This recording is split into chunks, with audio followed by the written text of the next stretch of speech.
அனைவருக்கும் வணக்கம். என் பெயர் மு. தனுஷ்கஸ்தி.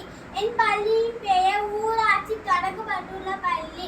என் வகுப்பின் பெயர் 2ஆம் வகுப்பு படிக்கிறேன். E section. ஒரு காட்டில் ஒரு ஆப்பிள் மரம் இருந்ததாம். அந்த ஆப்பிள் மரத்தின் மேல் ஒரு பட்டாம்பூச்சி பறந்து முட்டையிட்டுச்சான்.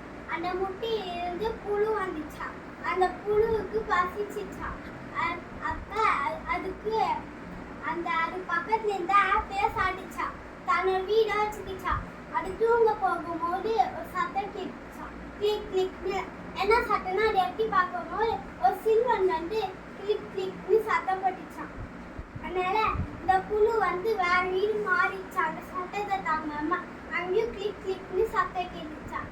அதனால இந்த புழு என்ன பண்ணிச்சு, ஒரு மரத்தாண்ட போய் ஒரு கரையை பிடிச்சி ரொட்டி மேல் சுருட்டி பீப்பி மேல் ஊடிச்சான். அப்புறம் சில் வந்து எழுந்திருச்சான். எழுந்து வந்து புழு கிட்ட கேட்டுச்சான். புழுவே ஏன் நாங்கள் தூங்கணும் நீ சத்தம் போடுற அப்படி சொல்லிச்சான். புழு சொல்லிச்சா, அதே பிரச்சனை தான் எங்களுக்கும், நீ ஏன் நாங்கள் தூங்கும்போது சத்தம் போடுற அப்படி சொல்லிச்சான் புழு.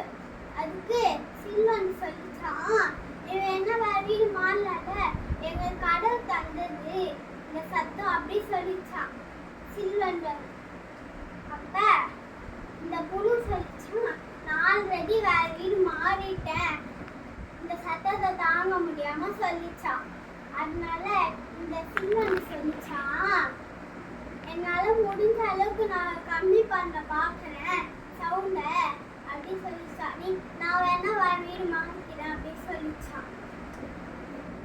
திருக்குறள் திணை துணை நன்று செய்யணும் பனைமயாக கொள்வர் பயந்தேடி வார். திணை வந்து ரொம்ப சின்னதா இருக்குமா, ஆனா பனைமரம் ரொம்ப பெருசா இருக்குமா. நம்ம செய்யற நன்றி வந்து திணை அளவு சிறியதாக இருக்குமா. நம்ம செய்யற உண்மை வந்து பனைமரம் அளவு பெரியதாக இருக்குமா. நன்றி.